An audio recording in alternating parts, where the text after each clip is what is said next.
Galaxy News Hour live. Kathmandu महानगरपालिकाले सुरु गरेको अवैध संरचनाको व्यथिति हटाउने अभियानले जनसमर्थन पाएपछि अन्य शहरका जनप्रतिनिधि पनि बिउजिएका छन्। पोखरा महानगरपालिकाले अनधिकृत रूपमा बनाइएका संरचना हटाउन सूचना जारी गर्दै नगरको नक्सा फेर्ने जमर्को गरेको छ। काठमाडौँ लगायतका ठूला शहरमा पार्किङको विकराल समस्या छ। अव्यवस्थित पार्किङले शहर विरूप छन्। सार्वजनिक जग्गा मिचेर अवैध संरचना बनाउँदै भाडामा लगाइएको छ। पार्किङ प्रयोजनका लागि बनाइएका संरचनालाई पसल चलाउन भाडामा दिएर घरधनी कमाउ धन्दामा लागेका छन्। त्यस्ता अनधिकृत संरचना भत्काउने काठमाडौँको कदम अरूले पनि पछ्याएर व्यवस्थित सहर बनाउने अभियान देशव्यापी बन्दैछ, जुन सराहनीय छ। अब भवन संहिता विपरीत त्यस्ता संरचना बनाउन दिने र अहिलेसम्म चुप लाग्ने अधिकारीहरू समेत सजायको भागीदार हुनुपर्छ। संहिता उल्लङ्घन गरेकाले ती संरचना भत्काउँदा लागेको खर्च घरधनीबाट भराइनुपर्छ।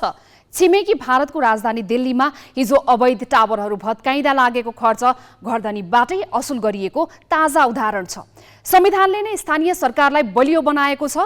यही अधिकार प्रयोग गर्दै अनधिकृत संरचना भत्काउने स्थानीय सरकारको यो अभियान मौसमी नभएर यसले निरन्तरता पाउनु जरुरी छ। न्युज आवरमा आज हामीसँग हुनेछ भूमिगत पार्किङका लागि व्यावसायिक भवन खाली गराउने पोखरा महानगरपालिकाको प्रसङ्ग, साथमा हुनेछ घुससहित रङ्गे हात पक्राउ परेका पर्यटन मन्त्रालयका उपसचिवलाई 16.5 लाख घुस दिने व्यक्ति सम्बन्धी विशेष खुलासा।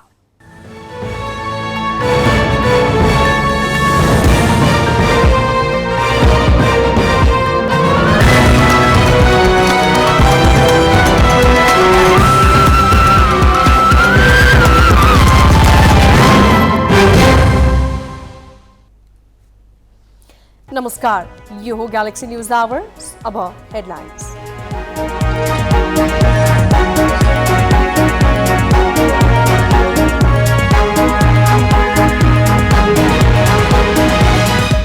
नागरिकता विधेयकमा आफ्नो सन्देशको व्यवस्था गरेकामा राष्ट्रपतिद्वारा प्रधानमन्त्रीसँग गुनासो। नयाँ सिराबाट छलफलको अपेक्षा। राष्ट्रपतिले नै अनावश्यक विवादमा तान्न खोजेको देउबाको भनाई।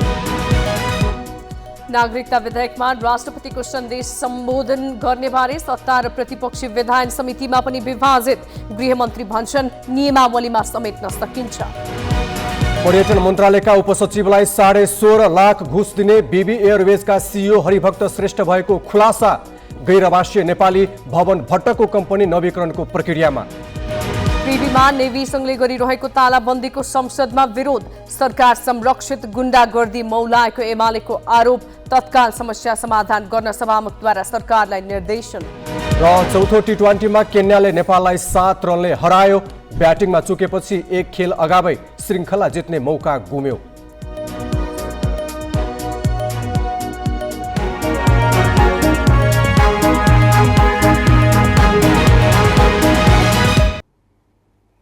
प्रतिनिधि सभा र राष्ट्रिय सभाले पारित गरेको नागरिकता विधेयक पुनर्विचारका लागि साउन 29 गते फिर्ता पठाएकी राष्ट्रपति विद्यादेवी भण्डारी अहिले छलफलमा व्यस्त छन्।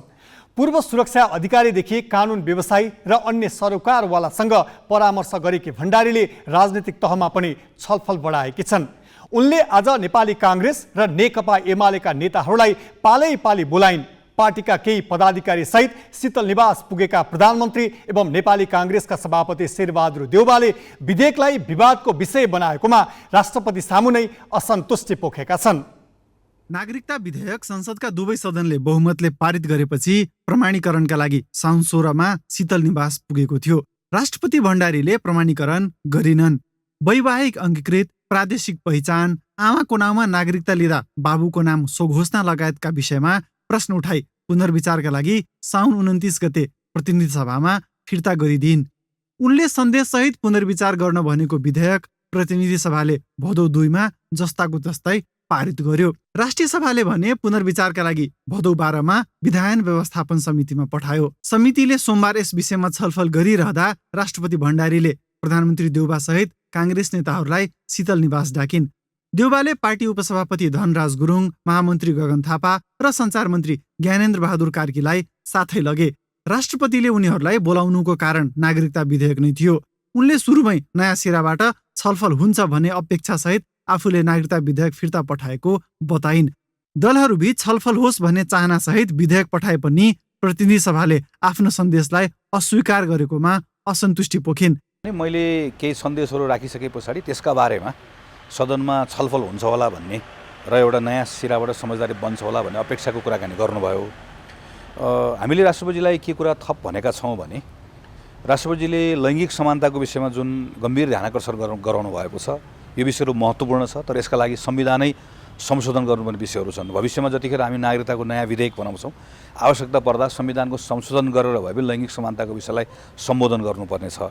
वैवाहिक अङ्गीकृतका सन्दर्भमा जुन समझदारी बनोस् र नेपालको इतिहास, नागरिकताको अन्य देशको प्रचलन, हाम्रो पनि अवस्था वस्तुस्थिति सबैलाई ध्यान दिइयोस् भन्ने जुन कुरा राख्नु भएको छ यो प्रति पनि हाम्रो ध्यानाकर्षण भएको छ। त्यस क्रममा उनले अघिल्लो सरकारले ल्याएको नागरिकता अध्यादेश तुरुन्तै जारी गरेको विषयमा आफ्नो बचाउ गरिन्। ओली नेतृत्वको सरकारले 2075 साउनमा ल्याएको नागरिकता विधेयक, 2078 जेठमा जारी नागरिकता अध्यादेश र अहिलेको विधेयकमा कुनै फरक छैन। दुईवटै विधेयक र अध्यादेश वैवाहिक अङ्गीकृत नागरिकता बारे मौन छ। नागरिकता कानुन बनेदेखि नै समयसीमा नराखी वैवाहिक अङ्गीकृत नागरिकता दिँदै आएको छ। अहिलेसम्म 4.25 लाखले त्यस्तो नागरिकता लिएका छन्। प्रधानमन्त्री देउवाले राष्ट्रपति सामु यही भने। उनले अघिल्लो सरकारका पालामा जारी अध्यादेश अनुसार नै विधेयक ल्याएको प्रश्न पार्दै अहिले अनावश्यक रूपमा विवाद सिर्जना गर्न खोजिएको भनी असन्तुष्टि पोखे। जसरी हिजो 2075 सालमा पूर्ववर्ती सरकारले नागरिकताको विधेयक संसदमा दर्ता गर्यो, दर्ता गरिसके पछाडि सदनमा लामो छलफल भयो। छलफल भइसके पछाडि पनि त्यो विधेयकलाई निर्णयार्थ सदनमा प्रस्तुत गरिएन, किनभने केही विषयहरूमा समझदारी बनेन। पछि संसद विघटन भइसकेपछि समझदारी बनेका विषयहरू र अत्यन्त जरुरी विषयहरू, जन्मको आधारमा नेपाली नागरिकता पाएका छोराछोरीहरू जो नागरिकता विहीन भएका छन् उनीहरूलाई नागरिकता दिने विषय चाहिँ टुङ्ग्याइहालौँ अध्यादेशबाट भए पनि।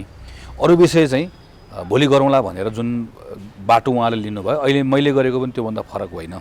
अहिले मैले पनि सबैको बिचमा समझदारी बनाउने कोसिस गरेँ। समझदारी नबनिसकेपछि अरू विषयहरू भविष्यमा नागरिकता विधेयक बन्दै गर्दा आउला, तर अहिलेको लागि चाहिँ जुन विषय तत्काल आवश्यकताको विषय छ, जन्मसिद्धको आधारमा नागरिकता दिने विषय संविधानले उल्लेख गरेको छ, नागरिकता विहीन भएको छ, यिनलाई नागरिकता दिने कुरा भनेको अध्यादेशको हुबहु त्यही नै कुरा हो। योभन्दा बाँकी रहेको विषयहरू भविष्यमा आउँछन्। त्यसैले मैले उठाएको प्रश्न भनेको चाहिँ, हाम्रो तर्फबाट गरेको प्रश्न भनेको चाहिँ पूर्ववर्ती प्रधानमन्त्रीले आफैले ल्याएको अध्यादेश, त्यही अध्यादेशको जस्ताको तस्तै अहिले विधेयक आउँदै गर्दा, संशोधन विधेयक आउँदै गर्दा त्यसमा किन प्रश्न गर्नुभएको भन्ने मात्रै मैले उठाएको प्रश्न हो। राष्ट्रपतिले विधेयक फिर्ता गर्नुलाई आफूले अन्यथा रूपमा नलिएको तर वैवाहिक अङ्गीकृत नागरिकताका विषयमा सरकारले विदेशीलाई जथाभावी रूपमा नागरिकता बाँड्न खोजेको रूपमा अर्थ्याएर भइरहेको प्रचारलाई आफूले सकारात्मक रूपमा नलिएको बताए। आमाको नाममा नागरिकता लिँदा बाबुको नाम सो घोषणा गर्नुपर्ने राष्ट्रपतिको चासोलाई भने काङ्ग्रेस नेताहरूले गम्भीर रूपमा लिएको भने। यो विषयलाई अर्को पटक संशोधन गर्न सकिने तर 6 लाखभन्दा बढीलाई नागरिकता पाउनबाट रोक्न नहुने भनेर देउबा सहितको काङ्ग्रेस नेताको टोलीले तत्कालका लागि राष्ट्रपतिको चासो सम्बोधन गर्न नसकिने सन्देश दिएको छ। विधेयक राष्ट्रिय सभाबाट पनि संशोधन नहुने सन्देशपछि भण्डारीले प्रमुख प्रतिपक्षी नेकपा एमालेका नेताहरूलाई बोलाएर यसै विषयमा छलफल गरेकी छन्। ग्यालेक्सी फोकेका लागि अङ्गराज नेउपानेको रिपोर्ट। राष्ट्रिय सभाले नागरिकता विधेयक पुनर्विचारका लागि पठाएको भोलिपल्ट आज विधान व्यवस्थापन समितिको बैठक बस्यो। करिब 4 घण्टा लामो बैठक गलफत्तीमै बित्यो। प्रमुख प्रतिपक्ष नेकपा एमालेका सांसदले राष्ट्रपतिले पुनर्विचारका लागि फिर्ता पठाएकाले विज्ञहरूलाई बोलाएर दफावार छलफलको माग गरे, तर सत्तापक्षका सांसदले भने विधेयक दुवै सदनले यस अघि नै पारित गरिसकेकाले छलफलमा समय खर्च गर्न आवश्यक नरहेको बताए। गृहमन्त्री बालकृष्ण खाँडले स्वीकृत भइसकेको संशोधनबारे छलफल गर्नु उपयुक्त नहुने, बरु राष्ट्रपतिका कतिपय चासो नियमावली मार्फत सम्बोधन गर्न सकिने जवाफ दिए। बैठक नसकिँदै एमाले सांसद बाहिरिए। बैठक अब बुधबार बस्नेछ। 7 वर्ष नि सक्नुहुन्न, 5 वर्ष सक्नु, कम्तीमा 1-2 वर्ष त राखिदिनुहोस् न। त्यति त गृहमन्त्रीको मैले अनुरोध गरेँ र यसको अब हामी यो के अरे यो राष्ट्रपतिजीको जुन सन्देश छ यसलाई बुन्दा बुन्दागत रूपमा हामी छलफल गरौँ। कहाँ कहाँ गएर यसमा के एड्रेस गर्न सकिन्छ अथवा नियावलीमा यो कुराहरू चाहिँ म नियावलीमा यसरी यो एड्रेस गर्छु भन्ने आइडिया भने राम्रो हुन्थ्यो भन्ने कुरा धारणा असर हुन्छ। जे कुरा अहिले यो विधेयकमा समावेश छ त्यसलाई हामीले सर्वसम्मतिले पास गर्यौँ। किन भन्दाखेरि त्यो कम्प्लिट संवैधानिक छ भन्ने कुरा सम्माननीय राष्ट्रपतिजीको सन्देशबाट पनि एप्रुभ भएको छ, अनुमोदन भएको छ। राज्य व्यवस्था समितिमा निर्णय भएर चाहिँ 7 वर्षे प्रावधान राख्नु भनेर त्यो निर्णय भएको थियो। त्यो विषयलाई यसमा एड्रेस गर्न के समस्या थियो, किन गरिएन, गर्नु पर्थ्यो। र अब यसलाई चाहिँ राष्ट्रिय सहमतिका नाममा त्यसलाई फिर्ता लिएर फेरि चाहिँ फास्ट ट्र्याकबाट ल्याउनु पर्ने आवश्यकता देखाएको थियो। त्यसले गर्दा राष्ट्रपतिज्यूले औल्याउनु भएको छ, त्यो विषयमा पनि औल्याउनु भएको छ। राष्ट्रपतिज्यूले यति वर्ष राख्नु उति वर्ष राख्नुपर्छ भन्ने त कुरा आएन, तर उहाँले स्पष्ट औल्याउनु भएको छ र त्यो विषयमा क्लियर हुनु पर्यो। लगभग 6-7 लाख भन्दा बढी नेपाली नागरिकता प्राप्त गर्न सकेका छैनन्, जसले गर्दा उहाँहरूलाई दैनिक जीवनयापन गर्न कठिन भएका छन्। उहाँहरूलाई हामीले कति दिनसम्म अनागरिक बनाएर राख्ने हो? उहाँहरूका लागि कानुन बनाउने हाम्रो कर्तव्य भएको हुँदा शीघ्र न्यायसङ्गत कानुन बनाई संवैधानिक अधिकार प्रदान गर्नु जरुरी छ। यी जबरजस्ती रोक्ने, छोटो बोल्नुहोस् भन्ने, आजै सक्नु भन्ने यस्तो ढङ्गले हुँदैन। त्यसकारण यसमा हाम्रो गम्भीर असहमति हुन्छ। लप्पन छप्पन ढङ्गले प्रक्रियामा जान्छ भने त्यसका विरुद्धमा त्यो गम्भीर रूपले छलफल हुनुपर्छ। राष्ट्रिय महत्त्वको कुरा हो, राष्ट्रिय ध्वजको विषयको कुरा हो। त्यसैले समय सीमा तोक्न जरुरी छ। त्यो विषयमा हामीले त्यो राख्ने कुरामा किन आपत्ति, किन बहस गर्नुपर्छ र त्यो प्रावधान राखेर जाउँ भनेर चाहिँ हामीले भनिराखेका छौँ। त्यो फिर्ता आइसकेपछि चाहिँ एउटा आशा के थियो भनेदेखि यो विषयमा संसदमा फेरि छलफल हुन्छ भन्ने आशा थियो। प्रतिनिधि सभाले चाहिँ त्यो 5वटा दलको नेताहरू प्रधानमन्त्री कार्यालयमा बस्नुभयो। राष्ट्रपतिज्यूले जस्तो पठाउनु भयो त्यसलाई हेरिँदैन, जस्ताको तस्तै यो विधेयक फेरि पुनः पठाइन्छ भनेर निर्णय गर्नुभयो। त्यही निर्णय प्रतिनिधि सभाले गर्यो, समितिमा पठाउँदै पठायो। यसले र त्यो विषयमा यो बिन्दुगत रूपमा छलफल पनि भएन प्रतिनिधि सभामा। त्यसले गर्दाखेरि चाहिँ कता कता के लागेको थियो भने यो संसद भनेको चाहिँ अब दलका नेताहरूको क्लब पो भएछ जस्तो लाग्यो। आमाबाबु पनि नेपाली नागरिक भएर जन्मेका सन्तानहरूले नागरिकता प्राप्त गर्ने उमेर चाहिँ भइसक्यो, उनीहरूले नागरिकता पाएनन् भन्ने जुन समस्या छ लाखौँ मान्छेहरूको, अहिले भन्ने गरेको 6 लाख 7 लाख मान्छेहरूको, तिनीहरूलाई नागरिकता दिने प्रक्रियामा जाउँ, अरू बाँकी कुरा छलफल गर्दै जाउँला भन्दाखेरि पनि अन्य विषय त भाइ। तर अहिले पछिल्लो पटक सदन सुचारू भइसकेपछि सरकारले यसलाई गम्भीरतापूर्वक लिएरै अगाडि बढाएको हो। सत्तासीन घटकका सबै नेताहरूसँग, मान्यहरूसँग पनि छलफल भएको छ, छलफल भएको छ। अरू प्रतिपक्षी दलका नेताहरूसँग पनि सघन रूपमा हामीले छलफल गरेकै हो। छलफल गरेर जुन खालको विधेयक आएको थियो 75मा,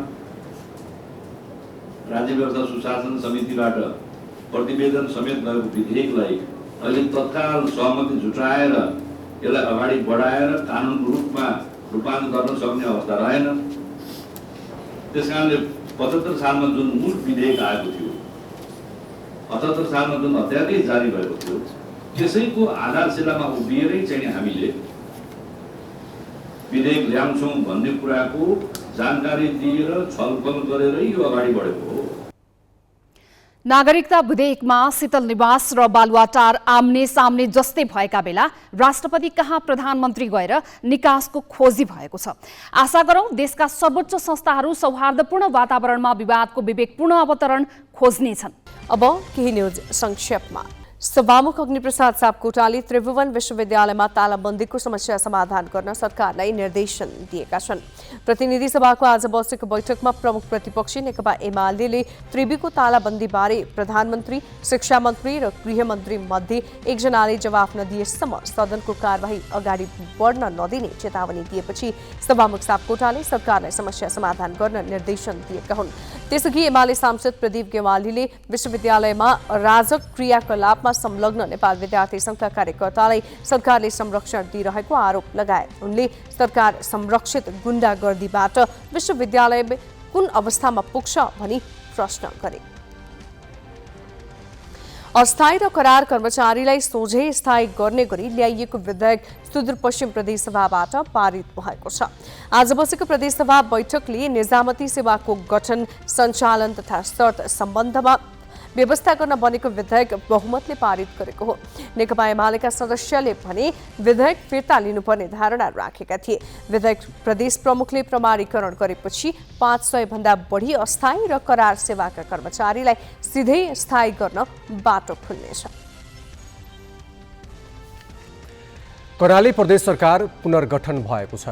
माओवादी केन्द्रले आफ्ना 2 मन्त्रीलाई फिर्ता बोलाई अन्य 2 जनालाई सिफारिस गरेपछि प्रदेश मन्त्रीमण्डल पुनर्गठन भएको हो। रुकुम पश्चिमका रातो कामी र जाजरकोटकी कृष्णा शाह आचार्य मन्त्री नियुक्त भएका छन्। कामी जलस्रोत तथा ऊर्जा विकास र आचार्य आर्थिक मामिला तथा योजना मन्त्री नियुक्त भएका हुन्। प्रदेशसभामा माओवादी केन्द्रका 11 सांसद रहेकामा मन्त्रीमा सबैले भाग पाएका छन्। कामी र आचार्यलाई मन्त्री बनाउन माओवादी केन्द्रले बिन्दमान बिष्ट र गणेश प्रसाद सिंहलाई आइतबार मन्त्रीबाट राजीनामा दिन लगाएको थियो। सर्वोच्च अदालतले अवहेलना सम्बन्धी मुद्दामा काठमाडौँ महानगरपालिकाका प्रमुख बालेन्द्र शाहसँग लिखित जवाफ मागेको छ। अदालतको अवहेलना सम्बन्धी मुद्दामा न्यायाधीश हरिकृष्ण कार्कीको इजलासले महानगर प्रमुख बालेन्द्रलाई 7 दिनभित्र जवाफ दिन आदेश दिएको हो। नर्भिक अस्पतालले सार्वजनिक जग्गा मिचेर निर्माण गरेका भनिएका संरचना हटाउने महानगरको कदम विरुद्ध दायर रिटलाई लिएर गरेको टिप्पणीका कारण बालेन्द्र विरुद्ध अवहेलनाको मुद्दा परेको थियो। अधिवक्ता दीपक राज जोशीले बालेन्द्र विरुद्ध अवहेलनाको मुद्दा दायर गरेका थिए। नर्भिक अस्पताल पक्षबाट दायर भएको रिटमा प्रारम्भिक सुनवाई गर्दै सर्वोच्चले अस्पतालले निर्माण गरेका संरचना तत्काल नहटाउन अन्तर्कालीन अन्तरिम आदेश जारी गरेको थियो। गत साउन 17 गते पर्यटन मन्त्रालयका एक उपसचिव घुससहित रङ्गे हात पक्राउ परेका थिए। 22.5 लाख रुपियाँ सहित पक्राउ परेका उनले 16.5 लाख कसरी प्राप्त गरे भन्ने खुलेको थिएन। को थिए त ती व्यक्ति? ग्यालेक्सी फोकेको यो विशेष खोज सामग्री स्मृति मल्लबाट।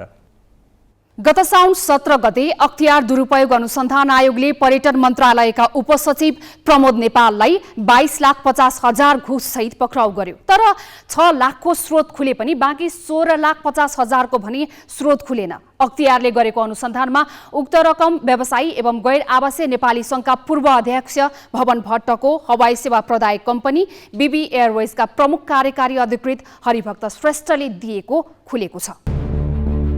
मिति 2079 साउन 17 गते, समय साँझ 4:38 एउटा सेतो गाडी काठमाडौँको हात्तीसार स्थित अरण्य होटलको प्राङ्गणमा प्रवेश गर्छ। बागमती प्रदेश 03-024-75-59 नम्बरको यस गाडीबाट एक पुरुष हातमा केही गहुँको झोला बोकेर निस्कन्छन् र गोप्य कोठातिर प्रवेश गर्छन्। त्यसको केही बेरमा अख्तियार दुरुपयोग अनुसन्धान आयोगको टोलीले पर्यटन मन्त्रालयका उपसचिव प्रमोद नेपाललाई 6 लाख रुपियाँ घुससहित रङ्गे हात पक्राउ गर्छ। त्यो 6 लाख रुपियाँ एक पर्यटन व्यवसायीबाट लिएको खुल्छ। तर उपसचिव नेपालको गाडीबाट अर्को थप 16.5 लाख पनि भेटिन्छ। त्यसको स्रोत खोज्न अख्तियारलाई हम्मे पर्छ। अख्तियारको हिरासतमा रहेका नेपालले अहिलेसम्म पनि त्यो रकम आफ्नो भनेर स्वीकार गरेका छैनन्। अनुसन्धानमा संलग्न स्रोतका अनुसार गाडीमा रकम कसले राख्यो भनेर थाहै नभएको बयान दिएर उनी पन्छिरहेका छन्। तर सीसी क्यामेराको यस दृश्यले भने 16,50,000 रुपियाँ कसले दियो भन्ने खुलासा गर्छ। त्यो रकम दिने व्यक्ति हुन् हरिभक्त श्रेष्ठ। यो गाडी हो बीबी एयरवेजको। श्रेष्ठ बीबी एयरवेजका प्रमुख कार्यकारी अधिकृत हुन्। बीबी एयरवेज गैर आवासीय नेपाली संघका पूर्व अध्यक्ष भवन भट्टको हवाई सेवा प्रदायक कम्पनी हो। यो बीबी एयरवेजका सिइओ हरिभक्त श्रेष्ठसँग हामीले सम्पर्क गरेर आउँदा र यो विषय के हो भनेर हामीले सोध्नलाई समय लिँदाखेरि उहाँले कार्यालयमा आइसक्दा समेत हामीलाई समय उपलब्ध गराउनु भएन। श्रेष्ठ यसअघि पनि नेपालकै चर्चित भ्रष्टाचार काण्डमा मुद्दा खेपिरहेका छन्। 2057 सालमा तत्कालीन शाही नेपाल वायु सेवा निगमको अध्यक्ष छँदा लाउडा विमान भाडामा लिँदा 38 करोड 97 लाख रुपियाँ भ्रष्टाचार गरेको भनी अख्तियारले श्रेष्ठलाई मुख्य अभियुक्त बनाएर मुद्दा दायर गरेको थियो। त्यो मुद्दा अहिले पनि सर्वोच्चमा विचाराधीन छ। उपसचिव नेपाललाई श्रेष्ठले कुन प्रयोजनका लागि यति ठूलो रकम दिए भन्ने एकिन निष्कर्षमा अख्तियार पनि पुगेको छैन। श्रेष्ठले यो रकम नेपाललाई आफैले दिएको स्वीकार गरेका छन्। तर घुस नभई सापटी दिएको उनको भनाइ छ। यति ठूलो रकम सापटी दिनुपर्ने विश्वास लाग्दो आधार र कारण खुलिसकेको छैन।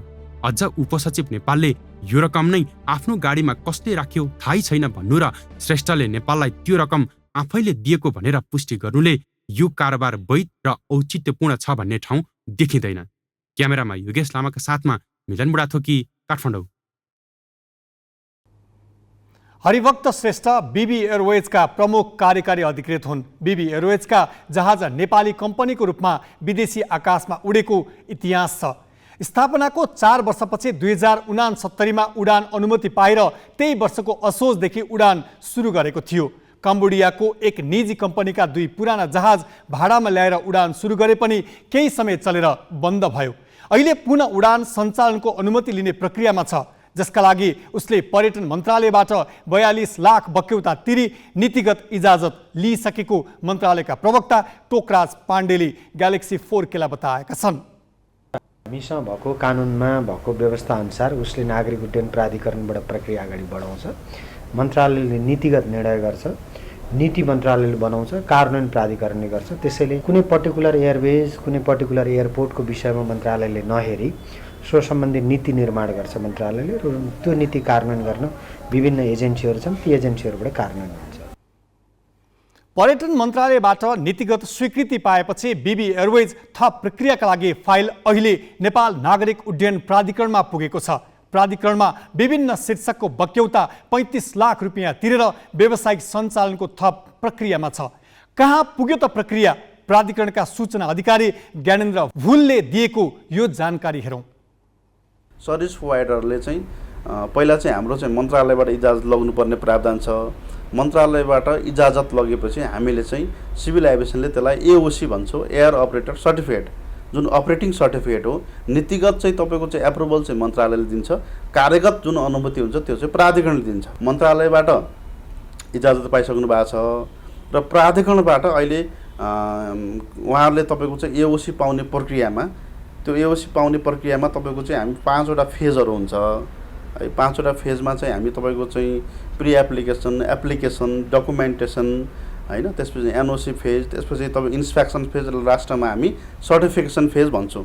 त्यो 5 फेज अन्तर्गत उहाँहरूको प्री डकुमेन्टेसन जुन प्री एप्लिकेसन फेज अन्तर्गत जुन उहाँहरूले हामीलाई बिजनेस प्लान पेस गर्नुभएको थियो, त्यो बिजनेस प्लान चाहिँ हामीले चाहिँ अहिले प्राधिकरणले चाहिँ इनिसियल त्यसलाई चाहिँ अनुमति दिए, इनिसियल एप्रुभल दिएर अहिले बाँकी प्रक्रियामा छ।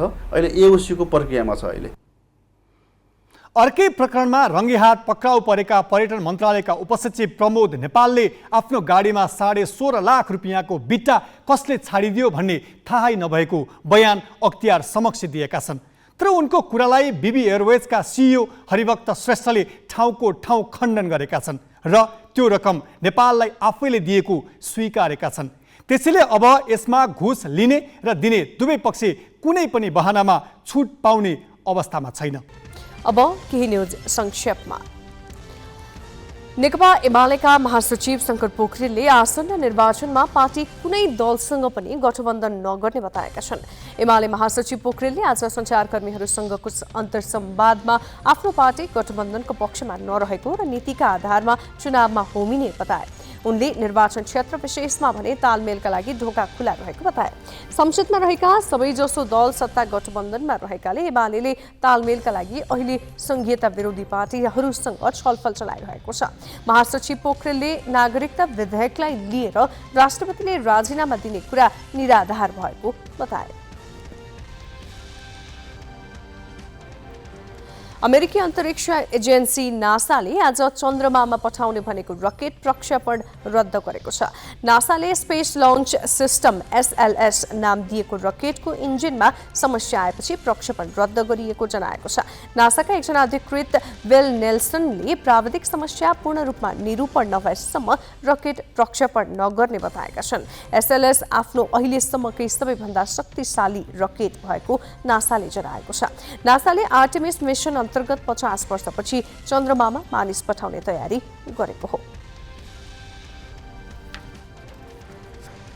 स्विडेनका प्रधानमन्त्री म्याग्डालेना एन्डरसनले युक्रेनलाई थप सैन्य सहायता प्याकेज घोषणा गरेकी छन्।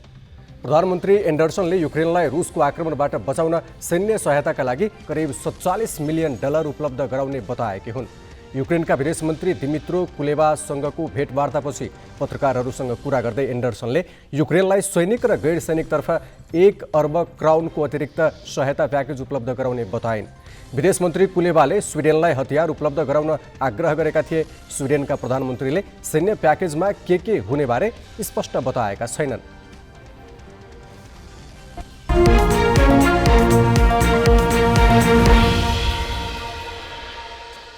नेपालको हरित उत्थानशील र समावेशी विकासका लागि विश्व ब्याङ्कले करिब 12 अर्ब 75 करोड रुपियाँ बराबरको सहुलियतपूर्ण ऋण दिने भएको छ।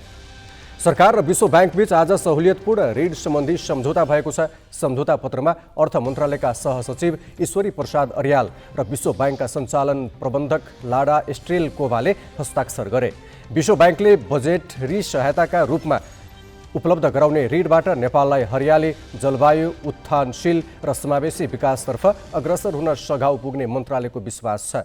3 चरणमा प्राप्त हुने सहुलियत ऋणमध्ये यो पहिलो चरण हो। विश्व ब्याङ्कका सञ्चालन प्रबन्धक स्ट्रोलकोभाले दिगो वन व्यवस्थापन, सहरी क्षेत्र, फोहोर व्यवस्थापन, प्रदूषण लगायत क्षेत्रमा सरकारको प्राथमिकतामा रहेका नीतिगत प्रयासलाई सहयोग गर्ने प्रतिबद्धता जनाइन्। राष्ट्रिय अन्तर्राष्ट्रिय चासोका बीच बेपत्ता व्यक्तिको छानबिन, सत्य निरूपण तथा मेलमिलाप आयोग सम्बन्धी ऐन संशोधन विधेयक प्रतिनिधि सभामा छलफलका लागि स्वीकृत भएको छ। यसबारे सांसदहरू बीच भएका सवाल जवाब सम्बन्धी प्रसङ्ग नवराज पाण्डेबाट। बेपत्ता पारिएका व्यक्तिको छानबिन, सत्य निरूपण तथा मेलमिलाप आयोग ऐन 2071लाई संशोधन गर्न बनेको विधेयकमाथि प्रतिनिधि सभामा आज सैद्धान्तिक छलफल भयो। छलफलका क्रममा प्रमुख प्रतिपक्षी नेकपा एमाले विधेयकको विरोध मात्र गरेन, हतारमा पारित गरेर संक्रमणकालीन न्याय थप गिजो लिने चेतावनी दियो। तर नेपाली काङ्ग्रेस र माओवादी केन्द्रका सांसदहरूले भने विधेयक सक्दो चाँडो पारित गर्नुपर्नेमा जोड दिए। कानुन मन्त्री गोविन्द बन्दीले विधेयकको बचाउ गरे। बैठकले विधेयक स्वीकृत गरेको छ। पहिलो बैठक सांसदहरूको गणपूरक संख्या नपुगेर स्थगित भएकोमा दोस्रो बैठकले विधेयक स्वीकृत गरेको हो। यति संवेदनशील विषयमा प्रक्रियालाई उल्लङ्घन गरियो भने, प्रक्रिया विश्वसनीय भएन भने यो विषय गिजो लिनेछ भन्ने कुरा म स्पष्ट पार्न चाहन्छु। त्यसकारणले सरकारले ढिलो गर्ने र पर्याप्त मात्रामा प्रक्रिया अवलम्बन नगरिकन गरिने कुरा यो विश्वसनीय हुन सक्दैन र त्यसले समस्यालाई झन् बढी गिजोल्नेछ भन्ने कुरा म स्पष्ट रूपले यहाँ राख्न चाहन्छु। मानवाधिकारको उल्लङ्घन विशेष र गम्भीर हुँदैन। बलात्कार कुन चाहिँ विशेष बलात्कार हुन्छ, गम्भीर प्रकृतिको बलात्कार हुन्छ, कुन बलात्कार सामान्य हुन्छ। हत्या नै हो, जसले मान्छेको ज्यान लिन्छ, त्यो के हुन्छ सभामुख महोदय? मानव अधिकारको गम्भीर उल्लङ्घनभित्र के पर्छन् भनेर त विस्तृत शान्ति सम्झौतामा लेख्ने, अहिले आएर विधेयक ल्याइरहँदाखेरि त्यो शान्ति सम्झौताले उल्लेख गरेको संविधान सम्बोधन गरेको कुरालाई फेरि त्यसलाई छुट्याएर लानको लागि केले तपाईँले प्रोत्साहित गर्यो? तपाईँहरू केमा जोडेर अगाडि बढ्नुभयो भन्ने प्रश्न उठेको छ। ख्याल रहोस्, यदि तपाईँले चाहिँ यदि यसलाई टुङ्ग्याउनु भने शान्ति प्रक्रियाको अन्तर्राष्ट्रिय मापदण्ड पुर्याउनै पर्छ। यदि अन्तर्राष्ट्रिय मापदण्ड पुर्याउनु भएन भने गम्भीर मानव अधिकार उल्लङ्घनका केसमा तपाईँ हामी चाहिँ पर्नेछौँ। अन्तर्राष्ट्रिय अदालतमा उभिएर जवाफ दिनुपर्ने दिन आउन सक्छ। त्यसो भएको कारणले यसलाई ख्यालमा नलिनु होला। प्रतिपक्षका साथीहरू ठुल्ठुलो स्वरले चाहिँ फेरि यसलाई बल्झाउन लाग्नु भएको छ। यो प्रतिपक्ष र सत्तापक्षको इस्यु होइन। अब पीडितलाई हामीले बढी से बढी फाइदा हुने किसिमले पीडित मैत्री चाहिँ यो विधेयक कसरी बनाउन सक्छौँ। तपाईँहरू ढोका बन्द गर्ने, ढोका नखोलिकन ढोकामा जो तालचा लगाउने प्रक्रिया अगाडि बढाउँदै हुनुहुन्छ, यो बेठिक प्रक्रिया छ। 15-20 वर्षसम्म एउटा समस्या समाधान गर्न नसक्ने र ऐन नल्याउने र त्यो ऐन ल्याउन खोज्दा अहिले एउटा समझदारीमा ऐन ल्याउन खोज्दा त्यसलाई फेरि चाहिँ नि आधी हुरीको संज्ञा दिने हो भने पानी कहिले बर्सिन्छ त? 52 सालदेखि 63 सालसम्म पटक पटक सरकारमा त हामी सबै बसेका छौँ। सायद यो संसदमा उपस्थित भएका पार्टीहरू, नेताहरू पनि, अझ क्याबिनेटमै रहेका नेताहरूले यहाँ आफूलाई त्योबाट निरपेक्ष राखेर तर्कहरू गरिरहेको सुन्दा त बडो आश्चर्य पो लाग्छ। यहाँ पार्टीका साथीहरूले, अझ क्याबिनेटमै सहभागी भएका साथीहरूले अब यस प्रकारका तर्कहरू सुन्दा यो बडो आश्चर्यको कुरा। यो राज्यको समस्या हो, यो व्यक्तिको समस्या होइन, यो अमुक संस्थाको समस्या होइन, यो अमुक पार्टीको समस्या होइन। यो जे कुरा यहाँ आएको छ र यसमा अगाडि सम्मानित सदनले जे कुरा लिएर अगाडि जान्छ, म एउटा कुरा प्रोमिस गर्छु, कतै अन्तर्राष्ट्रिय कानुन विपरीत हुँदैन, कतै सर्वोच्च अदालतको फैसला विपरीत हुँदैन। त्यो चाहिँ हुँदैन। त्यो चाहिँ त्यही विश्वासले, त्यही क्षेत्रमै काम गरेको नातले मलाई आयो। अब प्रश्न के हो भने हमेसा विरोधै गरेर बस्नुपर्छ र अब सधैँ नारा मात्रै लगाइरहनु पर्छ। नाराले समस्याको समाधान हुँदैन, इन्गेजमेन्टले हुन्छ। प्रतिनिधि सभा र प्रदेशसभा निर्वाचनका लागि सिट बाँडफाँड गर्न सत्ता गठबन्धनको बैठक विभिन्न तहमा दिनहुँ जसो बसे पनि कुन दलले कति पाउने भन्ने यकिन भएको छैन। कुन दलले कुन निर्वाचन क्षेत्र पाउने भन्ने विषयमा त गठबन्धन प्रवेश नै गरेको छैन। तर माओवादी केन्द्रका अध्यक्ष पुष्पकमल दाहालले बुधबारसम्म सिट संख्या र भदौ 20 सम्म निर्वाचन क्षेत्र नै टुङ्गो लगाइसक्ने दावी गरेका छन्। मात्रै प्रधानमन्त्रीसँग पनि नेपाली कांग्रेसका नेताहरूसँग पनि मेरो कुरा भएको छ र हामी पर्सिसम्म संख्या टुङ्ग्याउने भन्ने कमिटमेन्ट छ। टुङ्ग्याउने नजिक गएको पनि छ। हामी टुङ्ग्याउँछौँ। यही गठबन्धनमा संख्या टुङ्ग्याउँछौँ पहिलो स्टेप। दोस्रो स्टेप 20 गतेसम्म हाम्रो टार्गेट भनेको 20 गतेसम्म कुन क्षेत्र माओवादीलाई, कुन कांग्रेसलाई, कुन समाजवादीलाई, कुन जसपालाई, कुन जनमोर्चालाई हामी क्षेत्र र प्रदेश कुन क्षेत्र र कुन प्रदेश कुन पार्टीले पाउने भन्ने 20 सम्म टुङ्ग्याउँछौँ र हामीले सोचेको 25 सम्म हामी आफ्नो पार्टीले खडा गर्ने उम्मेदवार टुङ्ग्याउँछौँ। क्षेत्रमा को प्रदेशमा को भन्ने उम्मेदवार टुङ्ग्याउँछौँ र हामी अभियानमा जान्छौँ भन्नेमा छौँ। पोखरा महानगरपालिकाले भूमिगत तलाक खाली गरी पार्किङका रूपमा प्रयोग गर्न आज 35 दिने सूचना जारी गरेको छ। भूमिगत पार्किङको स्वीकृति लिएको ठाउँमा व्यवसाय गरिरहेका करिब 200 व्यावसायिक भवनले पार्किङका लागि ठाउँ खाली गर्नुपर्ने भएको छ। व्यापारी र घरभेटीले सूचनाको अवज्ञा गरे कानुन बमोजिम कारबाही गर्ने महानगरले स्पष्ट पारेको छ। पोखरामा भूमिगत पार्किङ स्थलको स्वीकृति लिएर पसल तथा होटल, दोहोरी साँझ, रेस्टुरेन्ट लगायत सञ्चालन गरिएका छन्। ठुला अस्पतालले पनि भूमिगत पार्किङमा ल्याब राखेका छन्। पार्किङ गर्ने ठाउँमा व्यवसाय सञ्चालन गरिएपछि सेवाग्राही भने सडकमा सवारी साधन राख्न बाध्य हुने गरेका छन्। महानगरको सोमबारको 35 दिने सूचनापछि भूमिगत पार्किङ स्थलबाट हट्न व्यापारी व्यवसायी तयार देखिएका छन्। सबै महानगरपालिकाले भनेको नियमलाई सबैजनाले अब मान्न तयार हुनुहुन्छ। कानुन अनुसार चल्न त सबै पर्यो, कानुनी राज्यको कुरा हुन्छ है। हामीले पनि यसमा सहयोग समर्थन छ। घरबेटीले पनि हामीलाई त्यो कुरा जानकारी गराउनु भएको छ। उहाँले व्यवस्थापन गर्ने कुरा पनि गर्नुभएको छ। पोखराको चिप्लेढुङ्गामा रहेको सेलवेज टावरको बिल्डिङ, महेन्द्रपुलमा रहेको सीता भवन, गैरापाटनको फिस्टेल हस्पिटल, फुलबारीको मणिपाल अस्पताल सबैको भूमिगत पार्किङ स्थल अवैधानिक ढङ्गले व्यापारिक प्रयोगमा छ। त्यस्तै मोबाइल टावर र गोसेली हाउसले पनि भूमिगत पार्किङ स्थलमा व्यवसाय गरिरहेका छन्।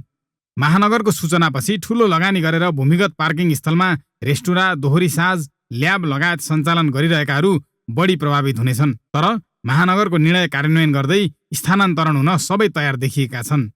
अनागरिक रूपमा बनेका संरचना भत्काउनेदेखि लिएर पार्किङ स्थलमा भएका व्यवसायहरूलाई वैकल्पिक व्यवस्था गरी आफ्नो सौहार्द रूपमा व्यवसाय गर्नलाई जुन आग्रह गर्नुभएको छ त्यसमा हामी पूर्ण रूपमा सकारात्मक छौँ र यो कामलाई अत्यन्तै सराहनीयका साथ हामीले समर्थन गर्दै हामीले वैकल्पिक व्यवस्थाको लागि जुन सूचना प्रवाह गरिएको छ 35 दिनको त्यो भित्र नै हामी यो आफ्नो व्यवसायलाई स्थानान्तरण गरी यो पार्किङको रूपमा प्रयोग गर्न हामी अत्यन्तै सकारात्मक छौँ। भूमिगत पार्किङको स्वीकृति लिँदा महानगरले 50% राजस्व छुट दिन्छ। तर घरधनीले एकातिर छुट लिने र अर्कातिर भाडामा लगाएर दोहोरो लाभ लिँदै आएका छन्। भूमिगत पार्किङको स्वीकृति लिएका 250 व्यावसायिक भवनमध्ये 75% अर्थात् करिब 200वटाले भाडामा दिएको महानगरपालिका बताउँछ। यसअघि महानगरले भूमिगत पार्किङ स्थल खाली गर्न निकालेको सूचनाको व्यवसायीले व्यवस्था गरेका थिए। तर अबको सूचना अटेर गरे बल प्रयोग गरेर खाली गराउने महानगरले स्पष्ट पारेको छ। 8 हुनुपर्छ, 8 नभए त किन सूचना प्रकाश हुन्छ? 8 हुन्छ, 8 लिएको पनि छ महानगरपालिकाले।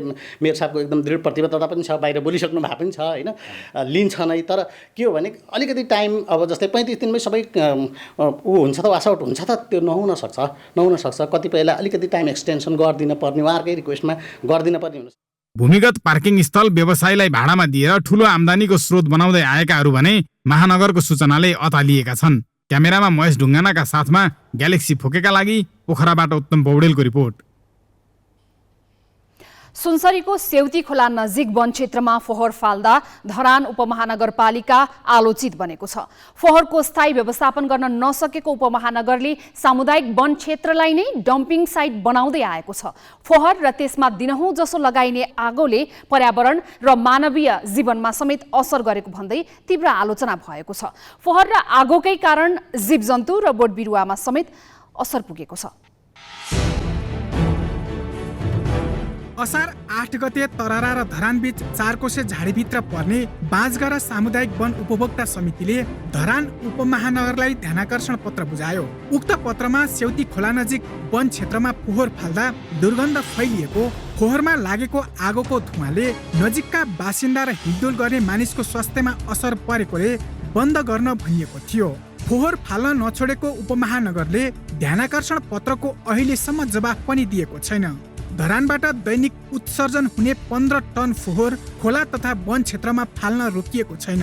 जति पनि हामीले अहिले यो देखिरहेको हाम्रो पछाडिको रहेको फोहोर मैला देखिन्छ, यो चाहिँ हाम्रो डम्पिङ साइट नभएर यहाँ चाहिँ अब आजभन्दा 3 वर्ष अगाडि चाहिँ अब यो बोट बिरुवाहरू भएको ठाउँ हो र फोहोर मैला यहाँ चाहिँ विसर्जन गरेको कारणले गर्दा यो सबै बोट बिरुवाहरू मरिसकेको अवस्था छ। प्लास्टिक जन्य फोहोरबाट आउने धुवाँ तथा फोहोरका कारण वर्षेनी वन क्षेत्रमा प्रत्यक्ष असर परिरहेको छ। मानव मात्रै नभई वन्यजन्तुको श्वास प्रश्वासमा समेत समस्या हुने र जमिनको उर्वरा शक्ति समेत नष्ट हुने वातावरण विज्ञ बताउँछन्। अहिले सहरी फोहोरहरू स्पेसली यो नकुइने टाइपको फोहोरहरू यिनीहरूले गर्दाखेरि त्यहाँ चाहिँ अब हेभी मेटल्स भन्छौँ हामी, त्यो हेभी मेटल्सहरू अरू विभिन्न किसिमको अब फार्मास्युटिकल्सहरूबाट यो मेडिकल वेस्टहरू छ, हस्पिटल वेस्टहरू छ, यस्तोहरू चाहिँ हाइली टक्सिक छ। यो चाहिँ ह्युमन हेल्थमा तुरुन्तै असर गर्न सक्ने।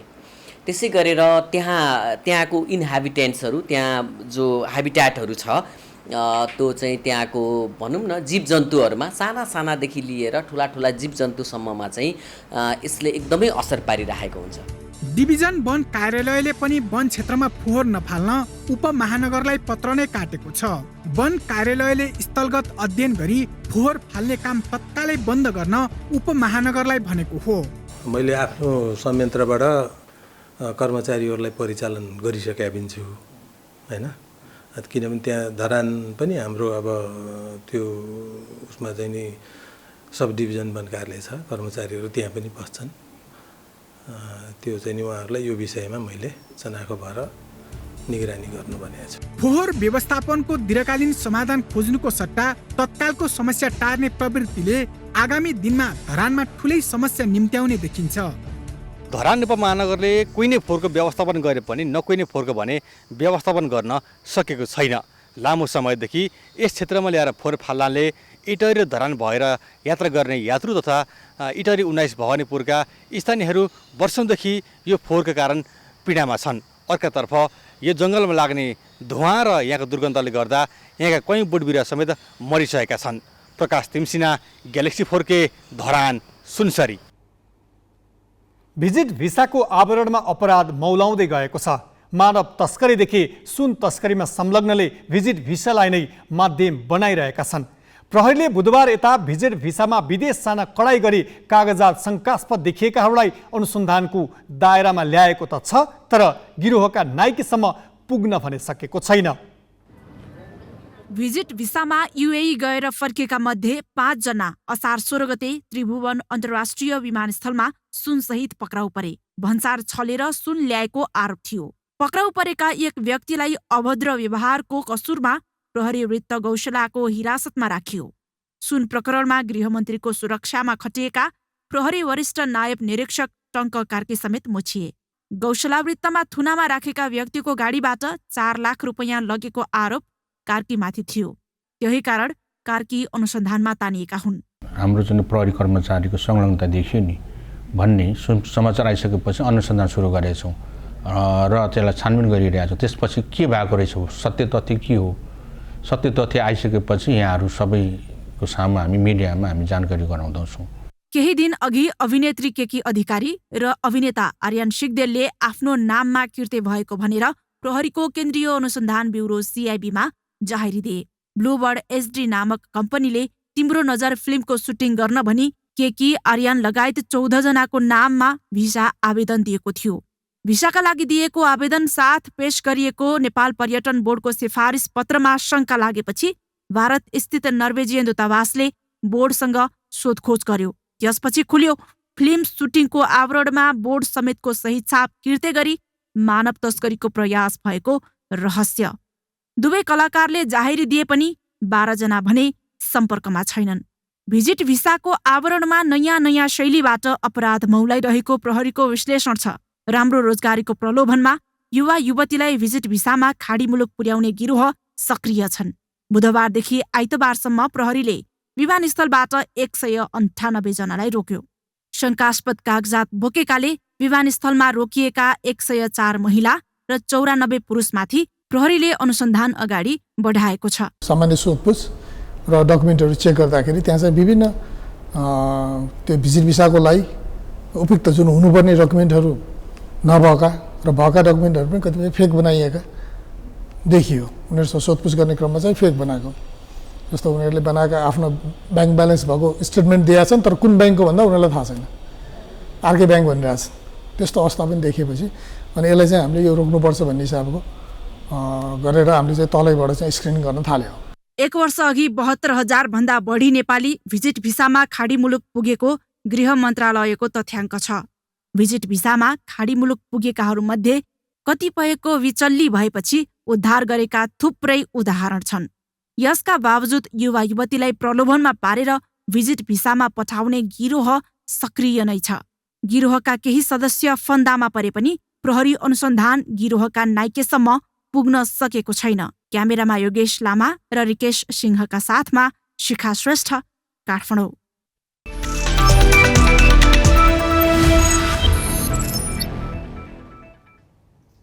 खराब ब्याटिङका कारण केन्या विरुद्धको चौथो टी20 अन्तर्राष्ट्रिय खेलमा नेपाल 7 रनले पराजित भएको छ। हारपछि नेपालले 1 खेल अगाडि श्रृङ्खला जित्ने अवसर गुमायो। श्रृङ्खलामा 2-2 को बराबरी भएको छ। टस जितेर ब्याटिङ रोजेको घरेलु टोली केन्या 20 ओभरमा सम्पूर्ण विकेट गुमाउँदै मात्र 101 रनमा समेटियो। 8औं क्रममा लुकास वलाउचले सर्वाधिक 33 रन जोडे। कोलिन्स ओबुवाली 20 र सेम नुगेचेले 13 रन बनाए। अन्य खेलाडीले दोहोरो रन छुन सकेनन्। सन्दीप लामिछानेले शानदार बलिङ गरी 4 ओभरमा मात्र 9 रन खर्चेर 5 विकेट लिए। आदिल अन्सारीले आफ्नो नाममा 2 विकेट लेखाए। 102 रनको सहज लक्ष्य नेपालले सजिलै पूरा गर्ने अनुमान गरिएको थियो, तर खराब ब्याटिङका कारण नेपाल 20 ओभरमा 9 विकेट गुमाउँदै 94 रनमा समेटियो। रोहित पौडेल एक्लैले 47 रन जोड्दा अन्य कुनै खेलाडीले दोहोरो रन छुन सकेनन्। 10 रन नेपालले अतिरिक्त पाएको थियो। राकेश पटेलले 3 विकेट लिए। 5औं तथा निर्णायक खेल मङ्गलबार हुनेछ। एसियाली फुटबल महासंघ एएफसीले अखिल नेपाल फुटबल संघ एन्फालाई 7,000 अमेरिकी डलर जरिवाना गरेको छ। कुवेतमा भएको एएफसी एसिया कप छनौटका दौरान मुख्य प्रशिक्षक अब्दुल्लाह अल मुताइरीले आचार संहिता उल्लङ्घन गरेको भनी एएफसीले एन्फालाई 7,000 अमेरिकी डलर जरिवाना गरेको हो। दोहोरो पहेँलो कार्डका कारण मुख्य प्रशिक्षक अल मुताइरी इन्डोनेसिया विरुद्धको खेलमा प्रतिबन्धमा परेका थिए। खेलअघि ड्रेसिङ रुममा र खेलपछि मैदान प्रवेश गरेका कारण 6,000 डलर तथा इन्डोनेसिया विरुद्धको खेलको पहिलो हाफ सुरु गर्न ढिलाइ गरेकाले थप 1,000 अमेरिकी डलर जरिवाना गरिएको एएफसीले जनाएको छ। यस्ता घटना नदोहोर्याउन एएफसीले एन्फालाई सचेत गराएको छ। 2 महिनापछि अस्ट्रेलियामा हुने आइसिसी टी20 विश्वकपको ट्रफी नेपाल आइपुगेको छ। विश्वकपको ट्रफी 13 देशका 35 स्थानमा पुर्याउने क्रममा आज नेपाल ल्याइएको हो। ट्रफी भोलि बिहान सोलुखुम्बुको गोक्योताल र कालापत्थरमा पुर्याइनेछ। भोलि नै राष्ट्रपति वा प्रधानमन्त्री कार्यालय लैजाने तालिका छ। ट्रफी बुधबार बिहान 11 बजेदेखि 1 बजेसम्म भक्तपुर दरबार क्षेत्रमा प्रदर्शनीमा राखिनेछ।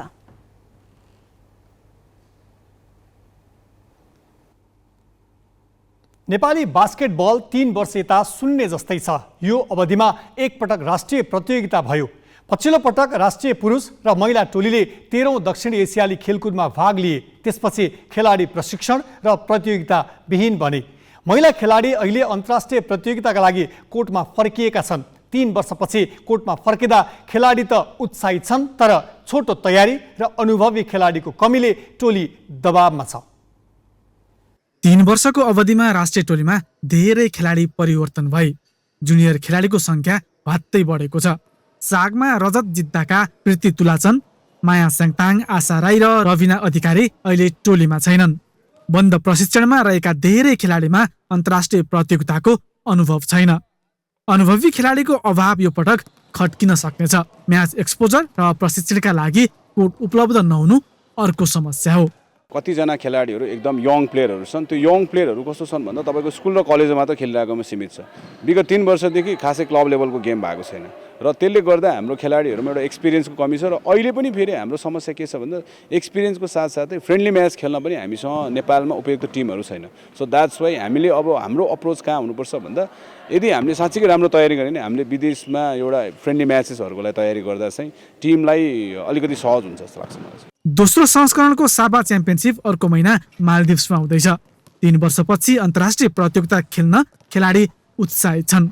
16 खेलाडी बन्द प्रशिक्षणमा छन्, तर टोलीमा खेलाडी बीच तालमेल मुख्य चुनौतीका रूपमा देखिएको छ। खेलाडी छनौटको आधार मानिने घरेलु प्रतियोगिता ठप्प भएकाले पनि समस्या भएको हो। पुरानो खेलाडी सँगसँगै नयाँ खेलाडीसँग पनि बन्डिङ एकदमै राम्रो छ। सबैजना एकदमै सपोर्टिभ हुनुहुन्छ। नेसनल टिममा आउने बित्तिकै त्यो एउटा आफूमै आउने एउटा फिलिङै डिफ्रेन्ट हुन्छ।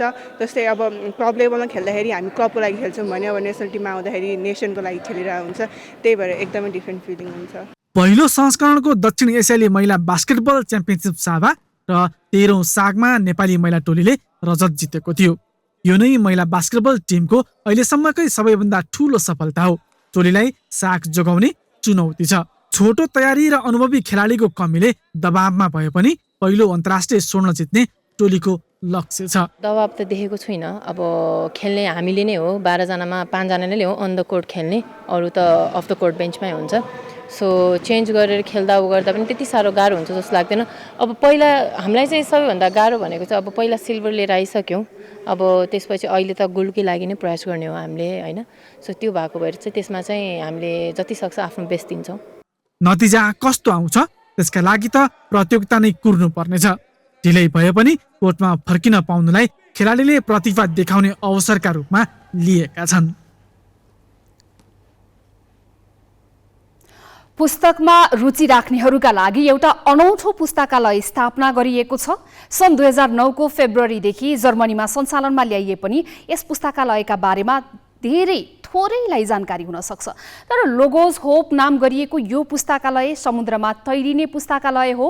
यो पुस्तकालय संसारको सबैभन्दा ठूलो मोबाइल पुस्तकालयको रूपमा चिनिन्छ।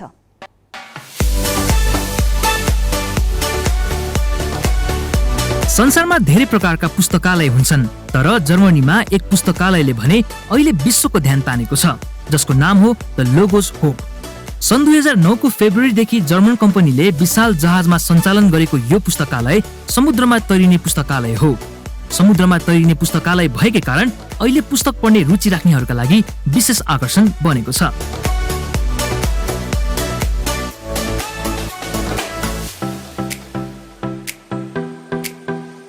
द लोगोज होप विश्वलाई शिक्षित गर्ने लक्ष्यका साथ निर्माण गरिएको तैरिने पुस्तकालय हो। 132.50 मिटर लम्बाइ र 21.06 मिटर चौडाइको यो पुस्तकालयमा 6000 भन्दा बढी पुस्तक छन्, जुन पुस्तक पाठकले किन्न पनि सक्छन्। द लोगोज होप पुस्तकालयमा मनोरञ्जनात्मक, व्यावसायिक, व्यक्तित्व विकास सम्बन्धी र विश्वका विभिन्न संस्कृतिहरू बारे लेखिएका पुस्तक छन्।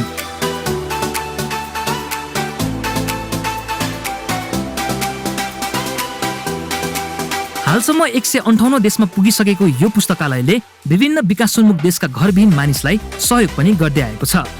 यो पुस्तकालयमा हालसम्म 4 करोड 70 लाख मानिस पुगिसकेका छन्। त्यहाँ भएका पुस्तकहरू अध्ययन गरेर लाभ उठाएका छन्। 58 विभिन्न राष्ट्रका मानिस स्वयंसेवकका रूपमा द लोगोज होपमा काम गर्छन्। समाज सेवाको लागि भनेर सञ्चालनमा ल्याइएको द लोगोज होप संसारकै सबैभन्दा ठूलो मोबाइल पुस्तकालयको रूपमा स्थापित भएको छ। International bureau galaxy 4K।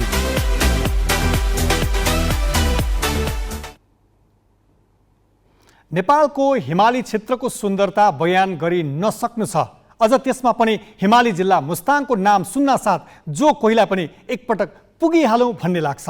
हावापानी, सुन्दर हिमाल, साना ठुला पहाड र त्यसमा बनेको आकृति, टाढा टाढासम्म फैलिएको पहाडी खोजले मुस्ताङमा सौन्दर्यता थपेको छ। ग्यालेक्सी सहकर्मी सुशील बास्कोटाले क्यामेरामा कैद गरेका मुस्ताङी सौन्दर्यतामा एकछिन रमौँ।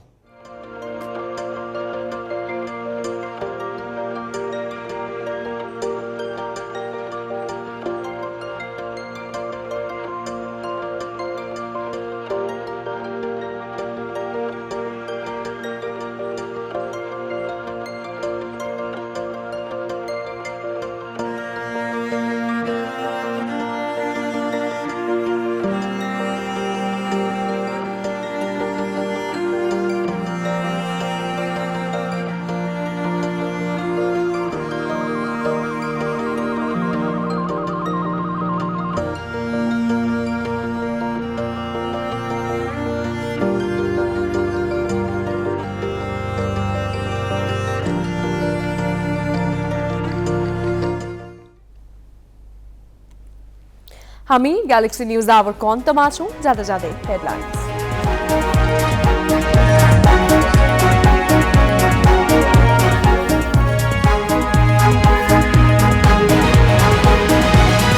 नागरिकता विधेयकमा आफ्नो सन्देशको व्यवस्था गरेकामा राष्ट्रपतिद्वारा प्रधानमन्त्रीसँग गुनासो। नयाँ सिराबाट छलफलको अपेक्षा, राष्ट्रपतिले नै अनावश्यक विवादमा तान्न खोजेको देउबाको भनाइ। नागरिकता विधेयकमा राष्ट्रपतिको सन्देश सम्बोधन गर्ने बारे सत्ता र प्रतिपक्षी विधायन समितिमा पनि विभाजित। गृहमन्त्री भन्छन् नियमावलीमा समेट्न सकिन्छ। पर्यटन मन्त्रालयका उपसचिवलाई 16.5 लाख घुस दिने बीबी एयरवेजका सिइओ हरिभक्त श्रेष्ठ भएको खुलासा। गैरवासीय नेपाली भवन भट्टको कम्पनी नवीकरणको प्रक्रियामा। प्रिबीमा नेभी सङ्घले गरिरहेको तालाबन्दीको संसदमा विरोध। सरकार संरक्षित गुण्डागर्दी मौलाएको एमालेको आरोप। तत्काल समस्या समाधान गर्न सभामुखद्वारा सरकारलाई निर्देशन। चौथो टी20मा केन्याले नेपाललाई 7 रनले हरायो। ब्याटिङमा चुकेपछि एक खेल अगावै श्रृङ्खला जित्ने मौका गुम्यो।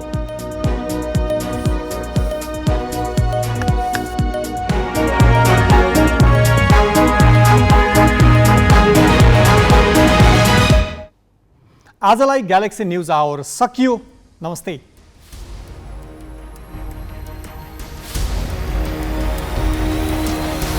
This is Galaxy News Hour Live.